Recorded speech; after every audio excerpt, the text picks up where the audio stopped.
काले बादल, तेज बारिश, गांव के कच्चे रास्ते, खेतों में पानी, दूर पुरानी हवेली। बरसात का मौसम था। देवगढ़ गांव में लगातार 3 दिनों से बारिश हो रही थी। चारों तरफ पानी ही पानी था। शाम होते ही गांव की गलियां सुनसान हो जाती थीं।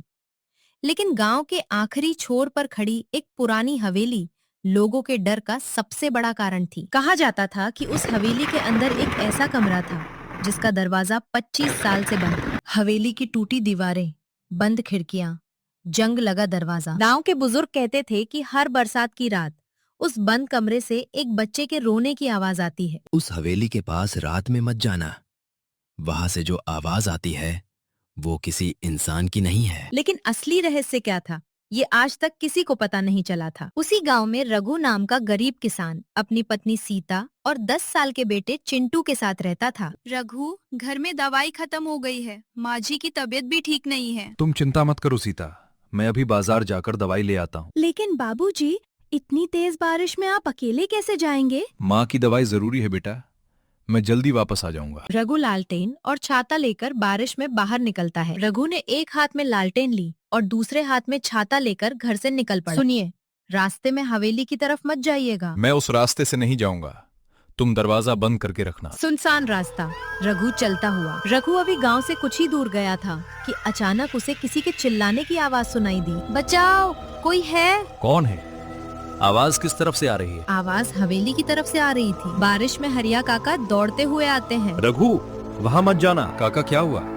हवेली से बच्चे के रोने की आवाज आ रही है। अगर सच में कोई बच्चा अंदर फंसा है तो वहाँ कोई बच्चा नहीं है बेटा। उस हवेली में 25 साल से कोई नहीं रहता।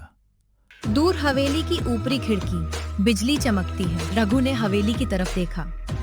उसी वक्त बिजली चमकी और ऊपरी खिड़की में एक पल के लिए किसी बच्चे की परछाई दिखाई दी। काका, आपने भी देखा? मैंने कुछ नहीं देखा, चलो यहाँ से। गांव में लोग इकट्ठा।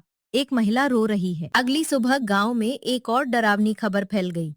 गांव का दुकानदार शंभू रात से गायब था। मेरे पति कल दुकान बंद करके घर नहीं आए। कोई उन्हें ढूंढने में मेरी मदद करो। चिंता मत करो बहन, हम उन्हें जरूर ढूंढेंगे। हवेली के पास कीचड़ में चप्पल। गांव वालों ने शंभू को ढूंढना शुरू किया। तभी चिंटू को हवेली के पास कीचड़ में एक चप्पल दिखाई दी। बाबूजी, ये देखिए। ये तो शंभू की चप्पल है। हे भगवान, कहीं शंभू हवेली के अंदर तो नहीं चला गया? गांव वाले हवेली का पुराना दरवाजा खोलते हैं। रघु, हरिया और कुछ गांव वाले हवेली के अंदर चले गए। अंदर धूल, जाले और टूटा हुआ सामान पड़ा था। यहाँ तो लगता है सालों से कोई आया ही नहीं। सब लोग साथ रहना, कोई अकेला कहीं मत जाना। दीवार पर पुरानी पारिवारिक तस्वीर। बाबूजी, ये आदमी कौन है? शायद हवेली का पुराना मालिक होगा। और उसके साथ ये बच्चा कौन है? उस तस्वीर को छोड़ो बेटा। तस्वीर में खड़े बच्चे के चेहरे पर किसी ने काला रंग पोत रखा था। ऊपर की सीढ़ियाँ, लोहे की जंजीर वाला दरवाजा। तभी ऊपर से जोरदार आवाज आई। सब लोग ऊपर पहुँचे। वहाँ एक पुराना दरवाजा था जिस पर मोटी लोहे की जंजीर लगी थी। बाबूजी, अंदर कोई है, मुझे बाहर निकालो। सब लोग डरकर एक दूसरे का चेहरा देखने लगे। कौन हो तुम? मुझे बहुत ठंड लग रही है, मुझे बाहर निकालो। रघु, पीछे हटो। काका, अगर अंदर सच में बच्चा हुआ तो ये वही कमरा है जिसके बारे में मैंने तुम्हें बताया था। बंद दरवाजा अपने आप हिलता है। अचानक दरवाजा अंदर से जोर जोर से हिलने लगा। भागो यहाँ से, सब लोग नीचे चलो। हवा इतनी तेज चलने लगी कि हवेली की सारी खिड़कियां अपने आप बंद हो गई। उस रात चिंटू की नींद अचानक खुल गई। उसने खिड़की से बाहर देखा। हवेली की ऊपरी खिड़की में एक बच्चा खड़ा था। उसके हाथ में लाल गेंद थी। बाबूजी, वहाँ कोई बच्चा खड़ा है। कहाँ?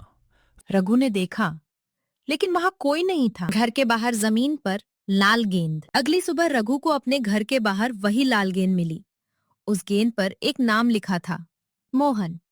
मोहन, आखिर तुम कौन हो? गांव के बुजुर्ग बाबा के घर में रघु उनसे बात करता है। बाबा, क्या आप मोहन नाम के किसी बच्चे को जानते थे? मोहन हवेली के मालिक का बेटा था। उसके साथ क्या हुआ? 25 साल पहले वो अचानक गायब हो गया था। मोहन के पिता बहुत अमीर थे, लेकिन उन्हें अपने बेटे से ज्यादा अपनी दौलत प्यारी थी। फिर मोहन कहाँ गया? किसी को नहीं पता। उसके पिता ने उसे हर जगह ढूंढा, लेकिन वो नहीं मिला। रघु के मन में अब एक ही सवाल था, मोहन आज भी हवेली में क्यों दिखाई देता था? उसी रात रघु ने अपने घर के बाहर किसी के चलने की आवाज सुनी। टक टक टक। रघु ने दरवाजा खोला। बाहर कोई नहीं था, लेकिन जमीन पर गीले पैरों के निशान थे। वे निशान सीधे हवेली की तरफ जा रहे थे। सुबह घर में अफरा तफरी। रघु, चिंटू कमरे में नहीं है। क्या? मैंने पूरा घर देख लिया। रघु बाहर दौड़ा। वही गीले पैरों के निशान अब उसके घर के अंदर से निकलकर हवेली की तरफ जा रहे थे। रघु हवेली में प्रवेश करता है। बाबूजी! चिंटू, तुम कहाँ हो? ऊपर से आवाज आई। रघु तेजी से सीढ़ियां चढ़ा। बंद कमरे का दरवाजा इस बार खुला हुआ था। अंदर चिंटू खड़ा था। तुम यहाँ कैसे आए?